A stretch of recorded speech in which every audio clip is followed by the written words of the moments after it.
Top 5 most frightening asylums and hospitals in the world. Asylums and hospitals are supposed to be places for healing, but unfortunately that isn't always what happened within their walls. In older, abandoned institutions, sometimes sinister torture occurred that has left behind a dark impression that still exists today. The places on this list gained a reputation not just for what went on during their heyday, but more so for what went on afterwards. These are the top 5 most frightening asylums and hospitals in the world. Number 5. Eloise Hospital. Considered the most haunted location in Michigan, the Eloise Hospital or Asylum has become synonymous with ghost stories and hauntings. First opening in 1839, it was named after Eloise Davock, the daughter of Detroit's then-postmaster. The structure operated from 1939 through 1982 and was initially created as a poorhouse and farm. Eventually, additional structures were added into what would become the Eloise Hospital, the Eloise Infirmary, and the Eloise Sanatorium. All three made up one large complex, and at its height, it had become such a self-sufficient place that it even had its own postal code. Prior to the 1840s, many of those who lived in the different buildings were left to mingle with each other. There was no distinction between poor vagrants, drunkards, pilferers, and the mentally ill. Later on, the classifications began and the mentally ill were placed in harsh restraints. Their primary location then was on the upper floor of a farm building, right above where the pigs were kept. In fact, it was common for residents of Eloise to hear the chained unfortunate roaring and shrieking and the discord with the squealing of the pigs beneath. It took a while for the conditions to improve, but eventually the chains were done away with and the mentally ill patients moved into their own building. At its height, Eloise hosted more than 12,000 people, a mixture of patients and residents, workers and laborers. It was essentially a mini town with its own slaughterhouse, on-site bakery, amusement hall, post office, cannery, greenhouse, tobacco field, and more. It peaked during the Great Depression and then slowly declined after that. By 1958, the farm function started closing. Then the psychiatric building began to close and was vacated in 1973. The psychiatric division was the last to go and eventually closed completely in 1986. Since then, the buildings became abandoned one by one and left to crumble. Most were torn down and the land sold off to nearby businesses. As of 2016, only the old fire hall and the powerhouse were still standing. The rest were demolished because they were a hazard or were burned. Like all old structures and those with a unique past, the remaining buildings are a source of fascination for urban explorers and paranormal hunters. Stories of paranormal experiences have circulated Eloise and its remaining buildings. Because it was opened so long ago, medical practices were radically different then, with some being utterly barbaric and what would be considered torture in today's standards. Urban explorers tell of finding medical waste and very strange items while going around the abandoned facilities. There are reports of jars containing human body parts, including documents featuring strange medical procedures done on patients. Some researchers mentioned seeing the spirit of a woman in white on the upper floors and even the roof. There are also moans, screams, and roars heard throughout the various buildings. These are said to be of patients who have died or suffered there, and the old graveyard is also said to manifest ghosts and other hauntings. Today, Eloise, or what remains of it, continue to attract a variety of ghost hunters and enthusiasts. Those who would like to renovate or use the land don't think it's all that important, and the remaining property is currently up for sale. Number 4. Gwangju Psychiatric Hospital. Considered by CNN as one of the eeriest places to exist on Earth, the Gwangju Psychiatric Clinic can be found in the small remote village of Gwangju, South Korea. Set against the backdrop of a lush forest, the now abandoned hospital has been left to ruins after it mysteriously closed down in 1995. Although no one knows for sure why it closed, there were a number of reasons put forth. Some were mundane, saying it was primarily an issue in sewage disposal and that the building didn't have the proper systems in place. Then there are those who point to the lack of funding causing the dilapidation and poor conditions of the facility, leading to its demise. However, for others, they believe there's a more sinister reason behind the closure. Right before 1995, when the hospital closed, there had been a rash of patient deaths. When family members of these patients called on the owner to explain the deaths, instead of talking, he fled to the United States and left the hospital behind. According to many, the owner himself was actually clinically insane, and it was his negligence and even torturous methods that resulted in the casualties within the walls of this hospital. Some even claim he kept the patients hostage there, refusing to release them. Oddly, the deaths were never investigated and the hospital carried on for some time as these deaths were happening. The doctors were also said to have mental problems of their own, rivaling the madness of the patients themselves. Whatever the case, the psychiatric hospital was abandoned in a rush. Sitting empty for over 20 years now, traces of its past continue to remain. Although the abandoned hospital is closed off to the public, more than 1,000 people break in every year, hoping to explore and experience mysterious phenomena. This place is mostly engulfed by nature at this point, but remnants of the residents' furniture, beds, and other items are still found inside. Some rooms have been emptied, while others are filled with debris, everything from piled-up mattresses, bed springs, lavatories, tables, chairs, clothing, and more.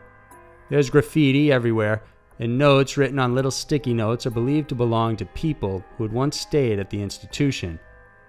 Because of its haunting past, it's no surprise Gwangju is considered to be a creepy place. People talk of strange shadows and mysterious apparitions haunting the building. Because of the lack of definitive information on what really happened to the patients there, people can only speculate. It's possible some of them who died in the location are still trapped there, doomed to roam the quiet, dilapidated hallways and crumbling surroundings forever. Number 3. Ohio State Reformatory. Originally called the Mansfield Reformatory, Ohio State Reformatory is not only well known for its dark and sinister legacy, but also because of its beautiful Gothic architecture. It first opened in 1886 with its main purpose to humanely rehabilitate first-time offenders. This goal earned the reformatory praise for its revolutionary step towards prison reform, but while this was a noble pursuit, it didn't fully translate into reality. Over time, prison operations deteriorated, and since then it has left a brutal legacy of abuse, torture, and murder within its walls. The reformatory was officially closed in 1990. Despite the fact its rooms and cells are now empty, many say the spirits of those who suffered there still remain. Starting in 1995, the Mansfield Reformatory Preservation Society opened up the prison for public ghost tours. Paranormal investigators report of captured EVPs and numerous orb photographs taken within the vicinity. There are also plenty of noted cold spots and problematic equipment malfunctions during these tours as well. Those who have gone through the prison cells tell of a haunting, oppressing feeling, especially if they knew the specific history and deaths that occurred. It's estimated that more than 200 people died within its walls while it operated. Violence among inmates was normal, while inmates who were especially troublesome were disciplined by putting them inside the hole, a room so small hardly one person could fit inside. It was so isolated that one inmate was murdered while in the hole, and it took days before the guards even found his body. Inmates had also brutally murdered a prison farmer and his family in 1948. 2 years after, the warden's wife died under mysterious circumstances, while the warden himself suffered a heart attack and died after that. Inside the former infirmary, many people have reported experiencing a strange and hostile entity there.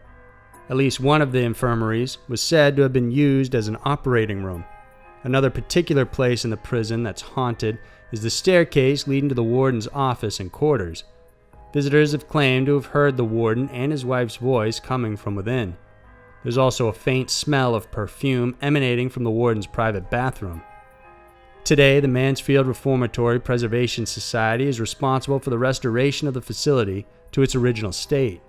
They've gone on to remove debris and replace much of the roofing. Plans to restore the warden's quarters and the central guard room that separates the east and west cell blocks are also underway. Much of the restoration is funded by private donations, as well as the tours. Number 2. Tranquil Sanatorium. Built in 1907, the Tranquil Sanatorium sits in a small town known simply as Tranquil in British Columbia, Canada. This sanatorium was first set up by King George VII as a primary center for treating and containing tuberculosis patients. The 191-acre property had more than 40 buildings and became a self-sufficient community. At least 4 of these became hospitals, while the rest were cottages for the doctors, a fire hall, a school, barns, and more. Underground, an extensive tunnel system was built and used by staff and patients to get from one building to another with ease. Other areas of the tunnel were used as a barber shop, while another was used as a morgue. At its peak, the sanatorium housed around 600 patients, but over time, the declining number of tuberculosis patients started the sanatorium's demise. By 1958, the hospital was closed and the patients transferred to Vancouver.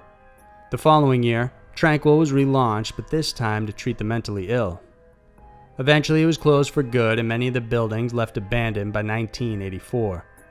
Of course, as an abandoned sanatorium, ghost stories were bound to creep in. Many who once lived, stayed, or worked in the place say that patient treatments were far from ideal. Those who have explored Tranquil are often drawn to the large tunnel systems and the sanatorium building itself. While most of the building is boarded up and can't be explored, the tunnel system is open for touring. Because it's boarded up, it's hard to get inside, but at least 2 paranormal researchers had an eerie experience when they managed to sneak in. The moment they got inside using a small opening in one of the boarded windows, they immediately heard heavy footsteps walking towards them. They kept still, thinking it might be one of the caretakers who had managed to find them, but then out of nowhere, a door slammed shut. They looked to see if there was anybody there, but there was no one else except them. A feeling of heaviness and being watched were also persistent during their exploration. Today, Tranquil is known as Tranquil Farm Fresh. The company gives tours to the area if you're interested in exploring this mysterious place yourself. Number 1. Danvers Lunatic Asylum. Built towards the end of the 19th century, Danvers Lunatic Asylum has become an iconic structure in the Boston, Massachusetts area. Set on a hilltop, this place occupied 1.5 miles of land and followed the strict mental asylum system known as the Kirkbride Plan. With this design, the administration building was placed at the center, while the buildings towards the east housed the female patients and the west reserved for the males. The farthest buildings were placed for the most dysfunctional patients, essentially the ones put in cages. All of these buildings were then connected using extensive underground tunnels. By 1878, Danvers was ready to admit its first patient. In the superintendent position was Dr. Calvin S. May, a man with worthy credentials and seen as most fit to run the institution. Under his leadership, their primary goal was to provide 24 hours of constant care to the mentally ill.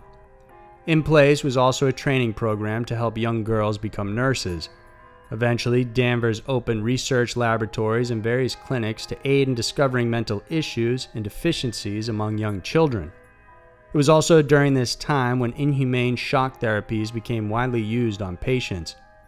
Illegal and experimental drugs were also administered, and the patients were often placed in straitjackets. Even more alarming was that more and more patients were given forced lobotomies. Danvers also suffered overcrowding as the facility was designed to only hold 600 patients, but more than 2,600 were present at its peak. This was also one of the reasons Danvers relied on such brutal treatment, because they didn't have the time to properly care and tend to individuals. Many would be walking around naked, pacing aimlessly. Others were forced to spend time in solitary, or simply found lying on dirty floors in their own urine and feces. It was so bad that those who were dead would often go unnoticed for days on end. Eventually, though, the times changed for Danvers, and by the second half of the 20th century, public awareness and a proposal for more humane methods of treatment for the mentally ill were demanded. This led to a lower number of patients and eventually to the closing of the asylum altogether. After the buildings became abandoned, demolition then began in 2006. The original brick front facade of the admin buildings were preserved, and the central tower was also recreated. Today, the place is considered a historical site, but the legacy it has left behind remains. To those who have explored the area, Danvers is more than just a historical site. It's also one of the most haunted asylums in America. Some of the most common occurrences included the flickering of lights and even full-bodied apparitions reported by those who wandered through. The tunnels below are sealed off, but they remain intact. Moreover, there are various sounds, including invisible doors and footsteps, heard throughout the area. What's left of Danvers now include the front facade, the cemetery, and the tunnels, but it seems the ghosts of the past have stuck around, still calling this place their home. So there were the top 5 most frightening asylums and hospitals in the world. While asylums and hospitals were built in good faith to help the sick and the mentally ill, it rarely turned out that way for patients back in the day. As time passed, it's not hard to think the remains of tortured souls continue to haunt these institutions, or what's left of them. If you enjoyed this video, then please subscribe to our channel, because we have new videos coming out every single week that you'll want to check out. Thanks for watching, and we'll see you soon.